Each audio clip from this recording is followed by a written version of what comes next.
others with a more secular approach who have also been very successful. Let's take Warren Buffett of Omaha, Nebraska. If you had put $10,000 in 1965 into his company, Berkshire Hathaway, you would have $1 million today. Warren was a chapter in my 1972 book, Super Money, so I've known him a long time. He learned his trade with Ben Graham, the original dean of security analysis at Columbia University. I don't think Warren has ever been on television until this interview, and he has certainly never courted publicity, but recently he got a lot of it when he emerged as the key figure in the takeover of ABC by Capital Cities. Warren will be the largest shareholder of the new company, and his own net worth is now far in excess of $500 million.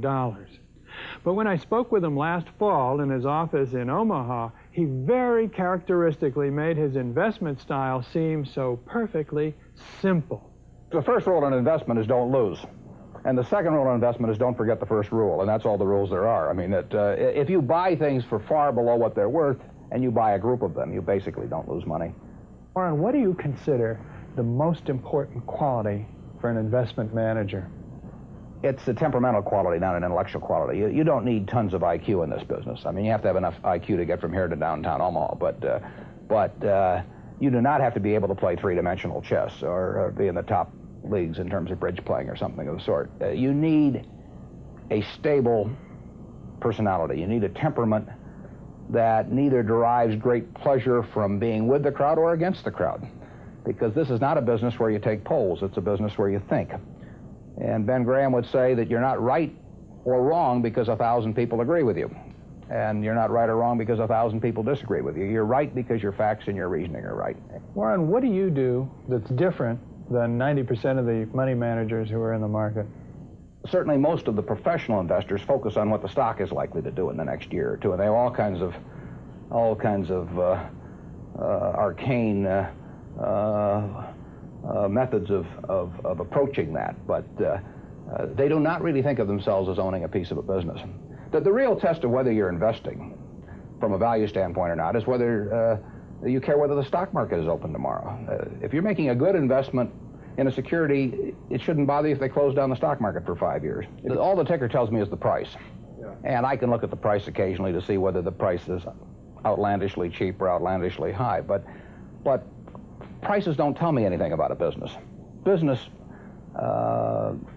figures themselves tell me something about a business, but the price of a stock doesn't tell me anything about a business. I would rather value a stock or a business first and not even know the price, so that I'm not influenced by the price in establishing my valuation, and then look at the price later to see whether it's way out of line with what my value is. So Buffett chose to stay in this world, Omaha, Nebraska, where corn grows just minutes from downtown. Now, Omaha is a nice town, but nobody claims it's a world financial center. Here, the only thundering herd is actually on 4 feet. Don't you find Omaha a little bit off the beaten track for the investment world? Well, believe it or not, we get mail here, and we get periodicals, and we get all the facts needed to make decisions. And unlike Wall Street, you'll notice we don't have 50 people coming up and whispering in our ear that we should be doing this or that this afternoon. You appreciate the lack of stimulation here? I like the lack of stimulation. We get facts, not stimulation here. How can you stay away from Wall Street? Well, if I were on Wall Street, I'd probably be a lot poorer. You get overstimulated in Wall Street, and you hear lots of things, and you may shorten your focus, and a short focus is not conducive to long profits. And here I can just focus on what businesses are worth, and I don't need to be in Washington to figure out what the Washington Post newspaper is worth, and I don't need to be in New York to figure out what some other company is worth. It's an intellectual process. And the less static there is in that intellectual process, really the better off you are. What is the intellectual process? The intellectual process is defining your area of competence in valuing businesses, and then within that area of competence, finding whatever sells at the cheapest price in relation to value. And there are all kinds of things I'm not competent to value, but there are a few that I am competent to value. Have you ever bought a technology company? No, I really haven't. In 30 years of investing, not one? I haven't understood any of them. So you haven't ever owned, for example, IBM? Which Never owned IBM. Marvelous company. I mean, a sensational company, but I haven't owned IBM. And so here is this technological revolution going on, and you're not going to be a participant. Gone right past me. Is that all right with you? It's okay with me. I don't have to make money in every game. I mean, I don't know what cocoa beans are going to do.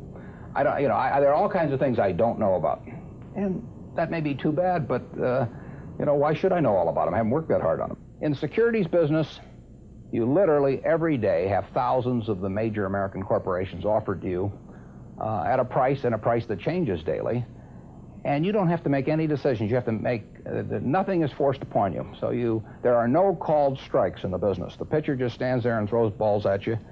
And if you're playing real baseball and it's between the knees and the shoulders, you either swing or you get a strike called on you. If you get too many called on you, you're out. In the securities business, you sit there and they throw U.S. Steel at 25 and they throw General Motors at 68, and you don't have to swing at any of them. They may be wonderful pitches to swing at, but if you don't know enough, you don't have to swing. And you can sit there and watch thousands of pitches, and finally you get one right there where you want it, something that you understand, and then you swing. And so you might not swing for 6 months. You might not swing for 2 years. Isn't that boring? It would bore most people, and certainly boredom is a problem with most professional money managers. If they try to sit out an inning or two, not only do they get somewhat antsy, but their clients start yelling, "Swing, you bum!" You know, from the stands, and that's very tough for people to do. Warren, your approach seems so simple. Why doesn't everybody do it? Well, I think partly because it is so simple. That the academics, for example, focus on all kinds of variables. Partly because by academics you mean professors of right, finance? Yeah, the data's there. In business school? Sure, and the data's there. So they focus on whether if you buy stocks on Tuesday and sell them on Friday, you're better off, or if you buy them in election years and sell them in other years, you're better off, or if you buy small companies. There are all these variables because the data are there, and they've learned how to manipulate data.